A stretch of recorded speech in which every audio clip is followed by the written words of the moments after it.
And we are live with another episode of the Embracing Joy podcast. And I'm so excited to introduce our special guest, Dr. Lindsey Grabek, today. And our topic is emotional intelligence for leaders. Thanks for joining us today, Lindsey. Yeah, thanks for having me. All right. So we are going to go right into her bio. I want you to know more about her. She is a former critical care nurse turned physician, and she's experienced firsthand the pressures that women in medicine face. She helps female physicians grow their emotional intelligence so that they can feel more satisfied in relationships and lead with confidence and lead with intention.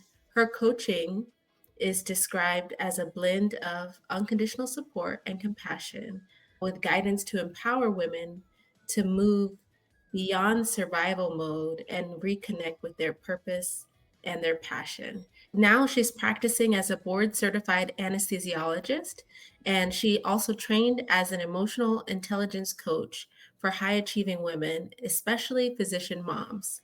She helps those who are ready to live and lead with more confidence, resilience, and wisdom. And through her coaching practice, she helps female physicians and other driven professionals grow their emotional intelligence so that they can become better leaders, doctors, parents, humans who make a meaningful impact by showing up authentically and intentionally in their lives and communities. Wow. Well, thanks for joining us. That's like pretty amazing work that you do. It's a weird feeling having someone talk about you while you're sitting right here. Well, just absorb the accolades of what you've done and what you Thank continue you. to do, Thank the you. mission, the purpose-driven work that you're doing to help Thank you. so many physicians. So we like to start with a short game. It's called Convergence. So let me explain this. You'll say the first word on your mind. So we both say the first word on our mind on the count of three. Okay. And then we try to get to the same word. So say Ooh, I interesting. picked apple, and then you picked like, a tree or something. And then the next word, we try to think something that connects the two. Okay. So that would be, maybe nature or weather, Yeah. something that could possibly connect the two, but try not to get too specific, like people's names Okay.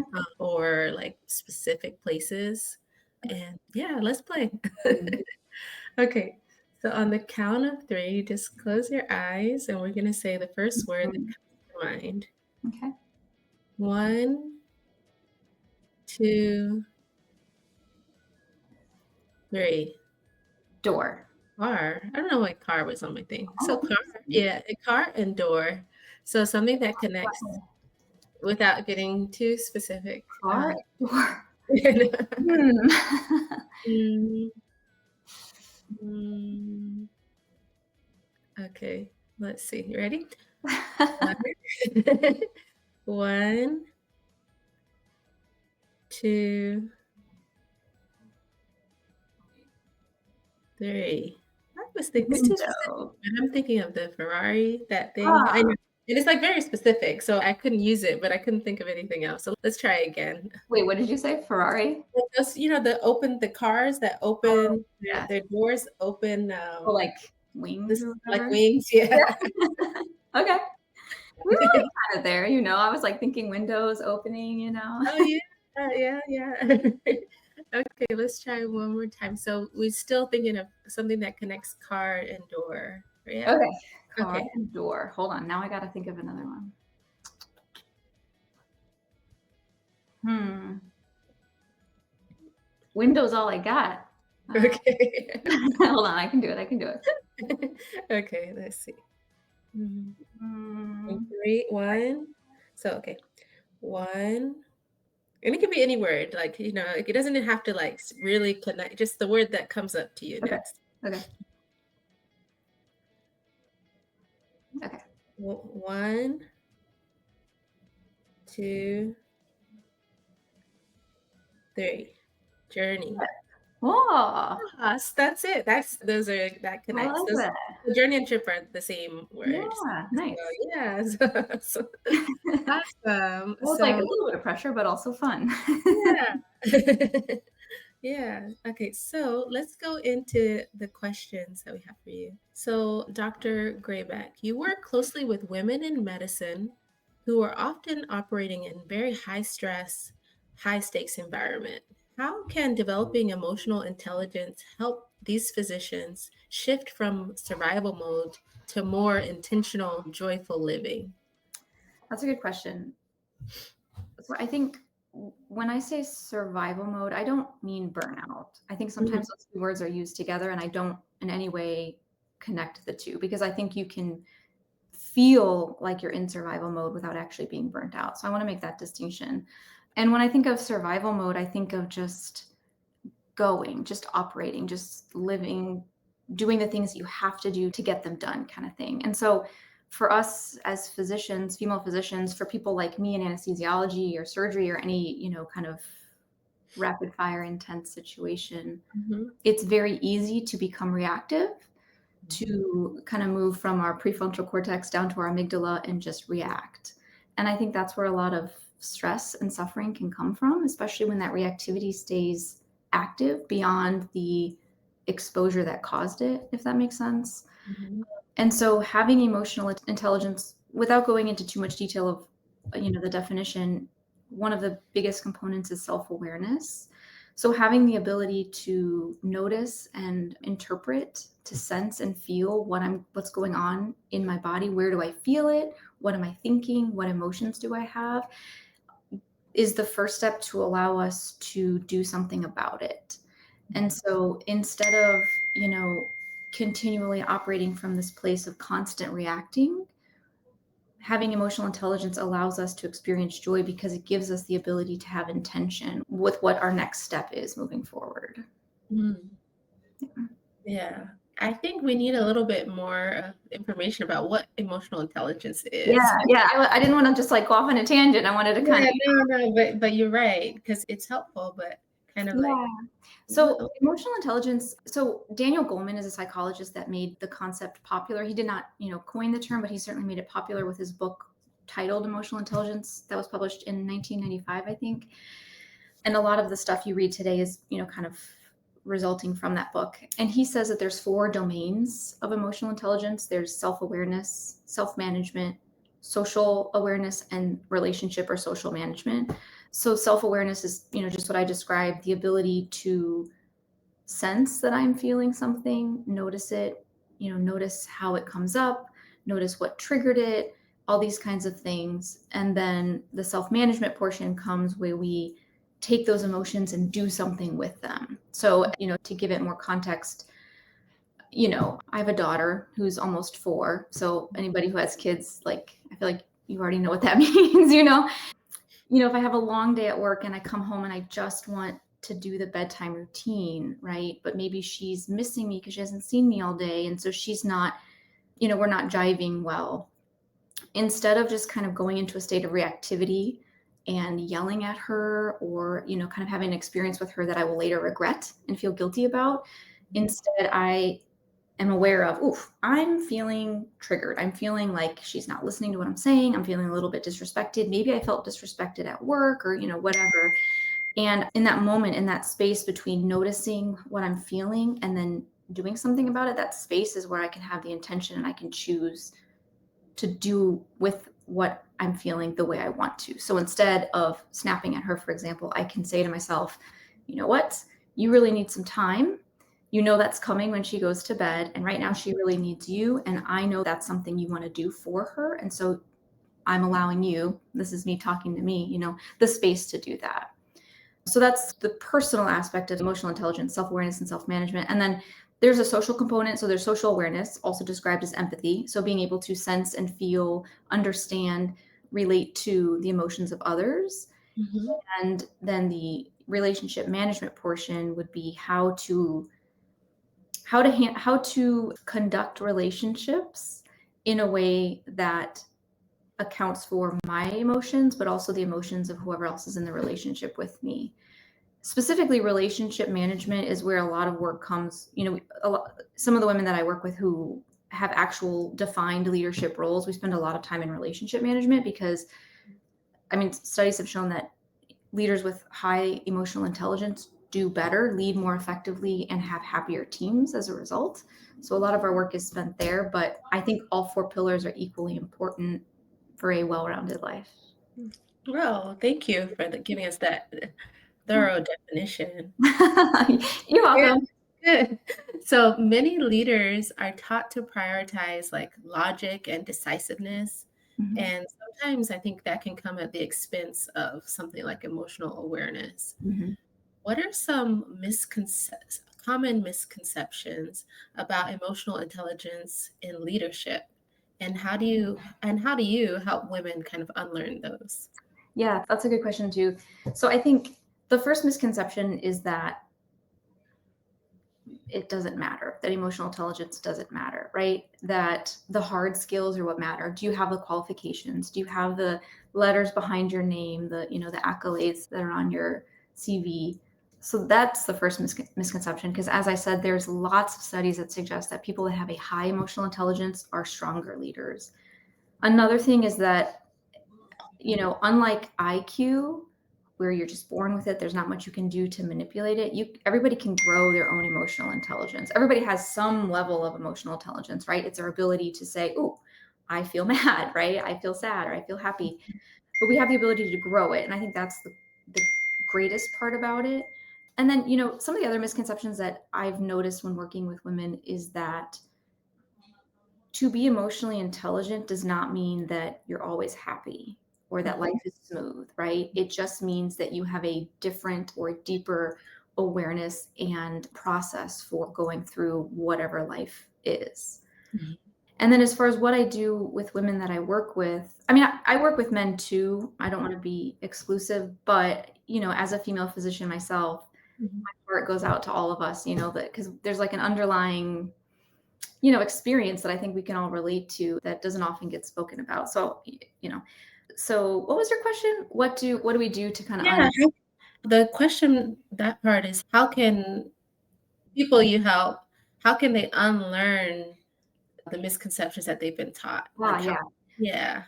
Well, so when we start working together, we start talking about self-awareness and self-management, right? Because you cannot possibly lead a team effectively if you cannot lead yourself effectively. So we start there. And I think it's almost like a stepping stone. You start with self-awareness, then you move to self-management. And these are stepping stones to get to the place of a strong emotional intelligence. So I think by way of going through the process, we are understanding that these are just myths, that they are, incorrect assumptions.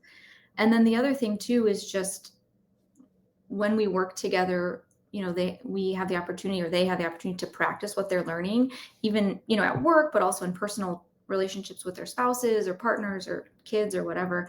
And they have immediate, results. They immediately see the results of handling things from an emotionally intelligent perspective as opposed to a reactive perspective. So I think it's very easy to, drink the juice, so to speak, once you're actually doing it in a way that you see the positive effect, that you want to have. Mhm. With that being said, can you share any like practical emotional intelligence tool or a mindset shift that has helped you or your clients Yeah. connect more deeply Yeah, in their personal or professional relationships? yeah. Mhm. There's lots of stuff that I Mhm. wanna say here, but in the interest of time, I think 2 things that are practical that don't take a lot of time are, one's kind of a maintenance thing. So what I'll often suggest is to keep a thought journal. In your phone, you can buy something, whatever you want, but, at some point during the day, ideally at the end of the night if you have time, but, just kind of write down thoughts that have come into your mind, anything you can think of, or in the moment, if you become aware, like, oh, I'm having a thought, I should write it down, write it down. And then over time, just kind of look at them and it gives you an awareness of what my brain does when I'm not always conscious to what it's doing, right? You have an idea of what your self talk is like, what your perspective, your outlook is like. And from there, once you have awareness, you can be intentional about how to move forward. The other thing I like to do, which I actually do myself, and I did when I first started this podcast, because quite honestly, I was kind of nervous, right? Is whenever you come back online, meaning whenever you've experienced something that's triggering for you that causes you to go into a reactive state, whenever you like come back up from air and you have the ability to say, oof, I'm being reactive, I like to tell people to put, assuming that we're all physicians at least, or at least understand, body parts, put a finger on a pulse somewhere, whether it's like your carotid, or maybe you gently touch your radial, or maybe you're in a meeting and you cross your legs and you put your finger on your popliteal, somewhere where you can feel one of your pulses, just as a way again of grounding you to remind yourself, like, I am here, this is me, I don't have to be whatever it is that's going on in the situation. And so it's sort of a little thing to take a beat, focus, and remind yourself that, I have the power to choose my next move. Both of those exercises, honestly, are part of the first component. Both of them are practicing becoming more self-aware, because you don't know what you don't know. And the first step is just realizing what you don't know. And the first step to do that is to become aware of what you don't know. If that makes sense. Those are great tips, and they're kind of easy to implement. Like you can start Yeah. today. I was like casually just like, holding my face all like calm, and I was like feeling my carotid, like, calm down. Yeah, yeah. So thank you. I mean, it's just been, this is just that, a tip, little, a little of what you do. And I'm sure you go into so much detail with your clients, Yeah. and there's so much more to learn about emotional intelligence. But we've gotten such great tips today that anyone can do, as far as like, taking a breather, listen, feeling their pulse, doing a thought journal, or just becoming a little bit more self-aware and taking a break before reacting. Oh, I'm sorry. Yeah. Yeah, I no, was just gonna say, within the context of, the name of your podcast, Embracing Joy, I think it is hard to embrace joy when you don't have awareness of your current state of emotion, right? And so I think joy can be an emotion, but I think it also can be a state of being. And for me, at least, the thing about having a stronger, right? I'm still learning. It's not like I'm, exactly where I want to be, but having a stronger emotional intelligence allows me to experience joy in a way that, isn't dampened by any acute suffering that I may be experiencing, if that makes sense. So I think, right. So like regardless of circumstance, you can still, embrace joy. And that's like, kind you of can be joyful even though you're not happy, if that makes sense, right. you know? Yeah. Or things are not going your way. There's still things to be joyful about. Yeah. Yes. Yeah. But if you don't take the time and, like, have the awareness of it, joy sounds great, but I mean, it only is going to sound great if you're not actually, being intentional about it, I think. Yeah, I think that's a great perspective to have. So with that being said, we'll do our wrap up questions. Okay. And who is a model for joy in your life, and Oh, why? I mean, this probably is, people probably say this a lot, but I would have to say my daughter, for a couple reasons. Obviously, seeing life through the child's eye and all that sort of stuff. But she does this thing where she's experiencing all the range of emotions, right? She's like super happy, and then she's just super mad, Mhm. and at least as far as I can tell, there's no hesitancy in those emotions. She's fully in it. She's fully present in whatever emotion that she's in. It's pretty funny too, because, she'll, like she tried to drink my coffee one day, and I was like, you can't do that. You can't drink coffee. She got really upset and started crying, and, started, reacting to that. And then I explained to her why I don't want her to drink coffee. And then just a few seconds later, she'd be like, Mom, do you remember when baby me wanted to drink your coffee? That was so silly, right? And it's just like, she just has this way about her that is just very carefree, but also very present. And I don't know if that's her personality or if that's being a kid, but I really feel that she's my greatest teacher, because she's constantly reminding me, you know, how to stay present. Yeah, we're meant to experience the full range of emotions, but we don't have to stay in any one, Yeah. right? So, yeah. I feel like we're also conditioned to kind of push some of them down, right? Or the wife or the doctor, whatever. So it's refreshing. It's frustrating, right? It's not that I don't get frustrated, but I have the self-awareness to recognize that I'm frustrated. So if you were cooking a cake of joy, What would be your top 3 ingredients? Interesting. I think first, my first ingredient would be presence, the ability to be present. Because if you're in your head thinking about what happened yesterday or what's going to happen tomorrow, there's just no way that you can experience whatever is going on in the moment. And I think in the present moment is where we often experience joy, right? You look Mhm. back on things and remember feeling joyful, but experiencing joy happens in the present. So I would say presence, also gratitude, because I mean, it's important to be grateful for all things because to know suffering is to also know joy, right?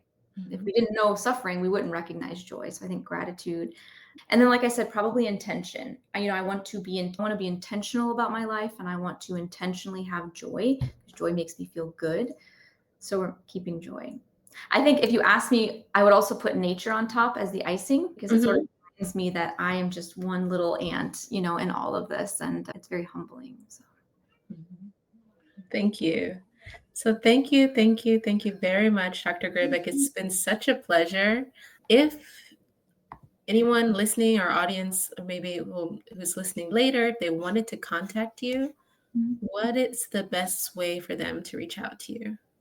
Dr. Makta, so I just don't do social media. Okay. I try, but I just cannot. I have a website. So the website is called theauthenticpulse.com, the authentic pulse. You can learn more about me there. There's like a contact me page if you want to just reach out to me. That would probably be the best thing because I have socials, but I just don't do anything with them. That's okay. You have a website. The Website. website is good. Yeah. At least well, it's just mostly I've been working mostly like based off of referral, and then someone was like, you have to get a website, and I'm like, I don't want a website, but now that it's done, so Mhm. Yeah. Well, it's been such a pleasure, and thank you for sharing such wisdom with all of our listeners today. And if you're listening, please share this episode with a friend, or if you're catching the replay, it's a pleasure to have you. Please share this episode and tell us if you have adopted any of the tips that Dr. Graybeck had and if they helped you. And it's just been such a pleasure. So make sure to like, subscribe, and share this episode. Take care. thank you. Thank you. Bye.